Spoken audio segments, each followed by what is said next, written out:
आपल्याकडे नेत्यांवर ना तशी खूप टीका होत असते. 99% आपण जर पाहिलं तर बऱ्याचदा ही अशी टीका होत असते. काही अधिकारी जे आहेत त्यांच्यावरही टीका होते आणि आजकाल आपण बघतो की अधिकारी वर्ग देखील त्याच्यात छान जेल झालाय. मस्त जेल झालाय. याकडे कसं पाहता? म्हणजे मला आठवतं ना, या सगळ्या अधिकाऱ्यांच्या आता ट्रस्ट काढलेत बऱ्याचशा IAS ऑफिसर्सनी. बरं. आणि तो भ्रष्टाचाराचा जो पैसा असतो तो थेट त्या ट्रस्ट अकाउंटमध्ये येतो.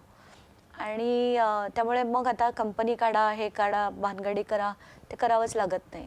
तर इतकं आता सगळंच सॉफिस्टिकेशन झालंय ना, की आता भ्रष्टाचारात पण सोफिस्टिकेटेड तर मंत्रालयातला क्लास 2 ऑफिसर मिनिमम 50 कोटी प्लस असेल. क्लास 1 ऑफिसर सगळे 100 कोटीच्या वर आहेत. म्हणजे इतकी आता आपण हसून बोलतोय, पण दिस इज ॲक्च्युली व्हेरी हॉरेबल. की यंत्रणा म्हणा, पोलीस तर काय बोलावं अशी स्थिती आहे. म्हणजे जर तुम्ही कोणाच्या ओळखीशिवाय जर गेलात तर तुम्हाला ढुंकून बघणार पण नाहीत.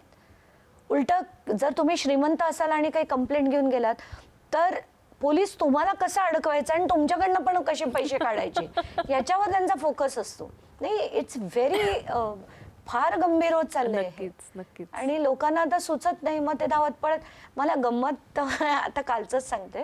एक पत्र आलं मला, रोजची अशी छान टपाल येते, कुठून सगळे पत्र येतात की आम्हाला मदत करा. असेल ना?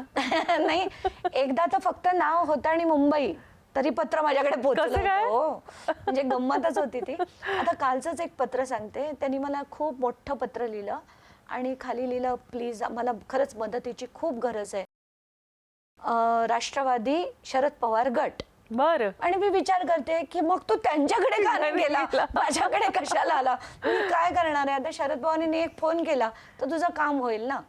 पण सगळीकडे मी सांगते ना, हे एकही राजकारणी ना आपल्या कार्यकर्त्यांना वाचवणार आहे ना कोणाला मदत करणार आहेत. त्यांचं कामच नाही आहे ते. त्यांचं काम आहे स्कॅम्स करणं आणि पैसे गोळा करणं. पण ह्या सगळ्यांना तुम्ही होप वाटतंय, म्हणजे जे तुमच्याकडे येतात लोक? पण मला स्वतःला होपलेस वाटतं. त्याचं काय, मला असं वाटतं की आपण हे करून काय होतंय? काहीच नाही होतंय.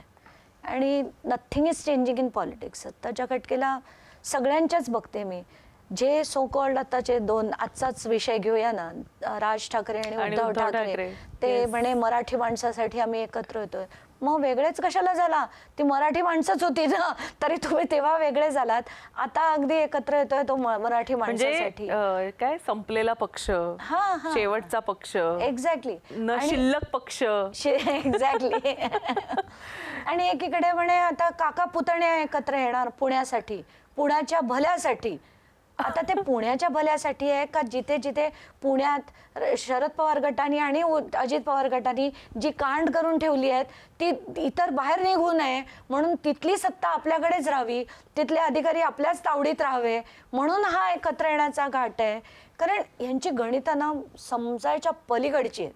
म्हणजे कोण कुठे जात आहे. म्हणजे मला कळत नाही की अजित पवार विधानसभेत भाजपबरोबर आणि इतर पुण्यात ते शरद पवार गट आणि काँग्रेस बरोबर. मला म्हणजे त्यांनी सतेज पाटलांना फोन केला परवा. त्यामुळे मला कळत नाही की यांची काय युती, काय समीकरण आणि कसली विचारधारा. कंडिशनल आहे सगळं. नाही, विचारधाराच काय आहे मला तेच कळत नाही. कारण पूर्वी कसं असायचं की बाबा हिंदू विरुद्ध मुस्लिम, तर जे हिंदुत्ववादी होते ते यांना पक्षाला मत द्यायचे. आता काय आहे? आता कोणी कुठेही जातं. आता इथे नवाब मलिक आहे म्हणून नको, त्यांना नको, मग इतर ठिकाणी तुम्हाला चालतात. मग त्या पक्षाबरोबर भाजप कशाला जाते? आणि आज भाजप, त्याच्यात भाजपचं उरलंय कोण? एक माणूस दाखवा मला जो पूर्वीचा कार्यकर्ता आहे ना, माधव भंडारी, केशव उपाध्याय. त्यांना तर मी नेहमी मेसेज पाठवते, चटया उचलण्याचंच काम आहे तुमचं. कारण नाहीच आहे.